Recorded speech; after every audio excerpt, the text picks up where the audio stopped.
Hi everyone, हम लोग आज फिर से उसी केस को कंटिन्यू करेंगे। केस 3 में if functions are given which are n-1 times differentiable. n-1 times differentiable इसका मतलब ये नहीं कि इससे ज़्यादा नहीं हो सकता, तो आप रस्कियन को यूज करते हैं। जिससे दो से ज़्यादा फंक्शन अगर दे दिया जाए, दो फंक्शन है तब तो आप u इस k टाइम्स v को यूज कर लेते हैं, बट अगर दो से ज़्यादा फंक्शन दिया गया है तो आप इसको यूज करेंगे। कहने कि let f1 f2 dot dot fn are n-1 times differentiable, then Wronskian of this f1 f2 dot dot fn is equal to, ये डिटर्मिनेंट है f1 dot dot dot fn df1 by dx dot dot dot dfn by dx and this dot dot dn-1 f1 upon dx power n-1 dot dot dot dfn। ये जो f पे suffix n है ये उस function को denote करता है, n function लिया गया, और n-1 है जो n-1 टाइम्स डिफरेंशिएबिलिटी की बात की जा रही है। तो इस पे जो कंक्लूजन होगा कि if Wronskian is zero then this given set of functions are linearly dependent, means this if Wronskian w of this is 0 then f1 f2 dot dot dot fn are linearly dependent. If Ruskian is non-zero, then this set of function are linearly independent. Case number 4, आप सारे case देख लीजिए, फिर हम लोग one by one example ही करेंगे सारे केस पे। If vectors are given in matrix form like this, जैसे वेक्टर A2 क्रॉस 2 का मैट्रिक्स हम लोग ले लिए हैं, बट इस पे 3 क्रॉस 3, 4 क्रॉस 4, 3 क्रॉस 4 कई भी mn टाइप के मैट्रिक्स हो सकते हैं। A1 A2 A3 A4, B1 B2 B3 B4, C1 C2 C3 C4। तो इस मैट्रिक्स के लिए हम लोग एक कैपिटल M मैट्रिक्स फॉर्म करते हैं, और इस M में पहली रो में वो वेक्टर लिख दिए गए A1 A2। ध्यान से देखिएगा, पहली रो ये है A1 A2, दूसरी रो है A3 A4। अगर कोई तीसरी रो होती तो भी यहीं पे लिखा जाता, B1 B2 B3 B4, C1 C2 C3 C4 and dot dot. Again use equivalent form of matrices to solve this. इसमें भी अगर जितने इसके, चूंकि जब 3 क्रॉस 3 से बड़ा होने लगता है मैट्रिक्स का ऑर्डर, तो उसका डिटर्मिनेंट डायरेक्ट निकालना टफ हो जाता है। और दूसरा कि अगर रेक्टेंगुलर मैट्रिक्स मिल गया तो भी हम डिटर्मिनेंट के थ्रू तो जा नहीं सकते, तो इस लेजलेन फॉर्म का यूज किया गया यहाँ पे, and it's very very interesting. तो फाइंड नंबर ऑफ रोज, जितने रोज जीरो जाएंगे इसमें वो सभी मैट्रिक्स करस्पॉन्डिंग टू दिस रो, जो कि जीरो रो हो गई है, डिपेंड करते हैं रेस्ट मैट्रिक्स पे। इसके बाद हम लोग इसमें कुछ एग्जाम्पल करेंगे। जैसे आप ले सकते हैं, ये जो वेक्टर लिया गया है 1 2 3 1 2 4 1 3 5 एंड दिस डॉट डॉट। एक केस हम लोग लेंगे जिसमें दो फंक्शन की बात की जाए। जैसे फंक्शन लिया जाए कि f इज sin x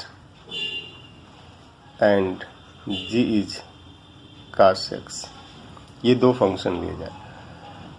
तो आप ओवर r की बात कर दें कि ओवर r हमारा जो फील्ड है r है ना। और हम लोग इसको ऐसे भी देख सकते हैं कि let b is equal to f such that d2f by dx2 plus f equal to 0। ये f is sin x and g is cos x, इसके फंडामेंटल सॉल्यूशंस भी होते हैं d2f by dx2 plus f equal to 0 के। अब इनकी linear dependency या linear independency check करना हो तो इसको चेक करने की कई वे हैं। पहला तो आप जैसे डायरेक्ट रस्कियन को यूज कर सकते हैं, this sin x comma cos x, determinant में this sin x cos x।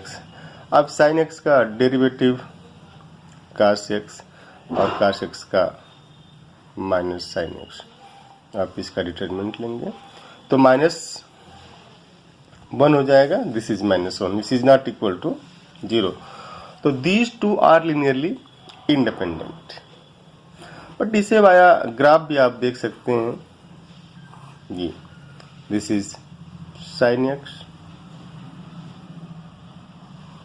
और काश का ग्राफ बनाएंगे आप तो ये आएगा। तो आप पाएंगे कि ऐसा कोई स्केलर नहीं मिल रहा है कि k times means there exist no small k belonging to r such that sin x is k times cos x। ऐसा मिलेगा ही नहीं। तो ऐसा कोई स्केलर नहीं मिला। It means what, sin x and cos x linearly independent. एक तो ये भी वे होता है इसका। अब जो है हम लोग नेक्स्ट एग्जांपल ले सकते हैं कि let f is x and g is mod x। f is x and g is mod x। इन दोनों को डोमेन बदल करके, जैसे एक डोमेन लिया गया दिस 0 टू इंफिनिटी, इस पे देखना। दूसरा है b minus infinity to 0, c ले लिया जाए माइनस इंफिनिटी टू इंफिनिटी, इस तरीके से केस ली जाए। c कैपिटल D ले लिया जाए दिस 100 टू इंफिनिटी, ऐसे डोमेन लिए जाए। तो हम लोग डोमेन A पे बात करेंगे कि कैसे इसे चेक करेंगे कि ये लीनियरली डिपेंडेंट है कि इंडिपेंडेंट है। तो उसके लिए पहले आप डोमेन को ट्रेस कर लीजिए 0 टू इंफिनिटी, 0 टू इंफिनिटी। अब इस पे क्या करते हैं कि हम लोग ग्राफ का अगर हेल्प लें तो ज़्यादा आसान। f equal to x means ये ग्राफ हुआ, और जो g mod x है, तो mod x की जो डेफिनेशन है कि x when x is greater or equal to 0 and minus x when x is strictly less than 0। तो आप देखेंगे ग्रेटर आर इक्वल टू 0 पे भी x की तरह ही बिहेव करेगा। तो जो g है वो भी इसी से होके जाएगा दिस g। तो यार f और g दोनों सेम हो जाते हैं, मीन्स 1 टाइम्स। तो f is k times g and this implies what, here k is 1 and 1 belongs to r। तो for this domain 0 to infinity और these two function are linearly dependent। ये depend करेंगे, multiple है एक दूसरे की, means f equal to g है। But जैसे हम लोग डोमेन बदल दें माइनस, आप देखिएगा दूसरा हम लोग डोमेन लेते हैं ये f तो ये है, f को आप ट्रेस कर दिए this is your f x। g को ट्रेस करिए, g आपका इन जनरल ये है mod x, this is your g। तो माइनस इन्फिनिटी से 0 पे ये जो g है ये इधर है और ये है। तो अगर हम लोग ऐसा करते हैं कि f is minus times g for minus infinity to 0, तो हमें फिर से मिल जाएगा कि दोनों डिपेंड कर रहे हैं। क्योंकि जैसे इसे ब्रेक करके माइनस टाइम्स करेंगे तो जो माइनस वाला ऊपर चला जाएगा और ये यहाँ से इस तरीके से ट्रेस हो जाएगा फंक्शन। ये आप अच्छे से कर लीजिएगा इसको, ये इक्वल रहेगा तो ऊपर चला जाएगा तो माइनस टाइम्स हो जाएगा इसका, फिर ये डिपेंड कर गया here again for this linearly dependent. But जैसे तीसरी केस हम लोग लेंगे पूरा r, तो उस केस में क्या होगा, ये तो हमारा g है बट f जो है इसी पे आएगा इस तरीके से, ये f है बट ये फंक्शन हमारा g है। तो for minus infinity to infinity there exist no small k such that sine x is k times mod x। ऐसा कोई नहीं मिल पाएगा। तो इस पूरे होल r पे x और mod x लीनियरली इंडिपेंडेंट होंगे। बट जैसे जैसे आपने डोमेन बदला, पहले केस में देखा जब 0 से इन्फिनिटी था तो भी डिपेंड किए, दूसरी केस में जब माइनस इन्फिनिटी से 0 था तो भी डिपेंड कर रहे थे। बट इस पे क्या हुआ, इंडिपेंडेंट हो गए। सी ए हम लोग सी केस लिए थे, केस नंबर हमारा सी था, ये बी था, ये ए था डोमेन।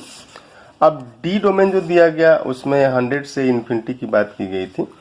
तो डी जो है आप ए की तरह देख सकते हैं इसको कि इसमें 100 यहाँ से शुरू ही हुआ तो फंक्शन इधर से चला गया था ये, और इसी पे जब आप ट्रेस किए होंगे तो जी भी इसी पे जा रहा था, ये थोड़ा यहाँ से पास कराना है, तो इसके लिए भी लीनियरली डिपेंडेंट हो गए। तो we can see that these f equal to x and g equal to mod x की डिपेंडेंसी और इंडिपेंडेंसी डोमेन पे डिपेंड करती है। डोमेन जैसे जैसे आप बदलेंगे डिपेंडेंसी इंडिपेंडेंसी भी बदलने लगती है। जरूरी नहीं कि बदल ही जाए, जैसे 0 से इन्फिनिटी में दोनों डिपेंडेंट है, 100 से इन्फिनिटी में भी डिपेंडेंट है, 1000 से इन्फिनिटी में भी डिपेंडेंट हो जाएंगे, माइनस इन्फिनिटी से 0 में भी डिपेंडेंट है, तो माइनस इन्फिनिटी से -100 में भी हो जाएंगे। तो जैसे जैसे डोमेन बदलेगा आप पाएंगे कि इनका नेचर भी बदल रहा है, डिपेंडेंसी और इंडिपेंडेंसी का। तो आप जो है इस पे कुछ और भी एग्जाम्पल देख सकते हैं, जैसे f equal to this x square, g is equal to mod of x square, ये एक्स स्क्वायर का मॉड, और f equal to x cube, g is x square mod x, f equal to x power 4, g is x mod x cube mod, and this dot dot. Similarly sin x, cos x, x, इसको आप check कर सकते हैं। तो ये सभी example आप जितना ज़्यादा एग्जाम्पल करेंगे उतना ही आपको क्लियर होता चला जाएगा। बट मैट्रिक्स के केस में भी आप ऐसे यूज़ करके मैट्रिक्स को लिख करके एचलेन फार्म लगा देना है। थैंक यू, हम लोग दूसरी क्लास में फिर मिलते हैं।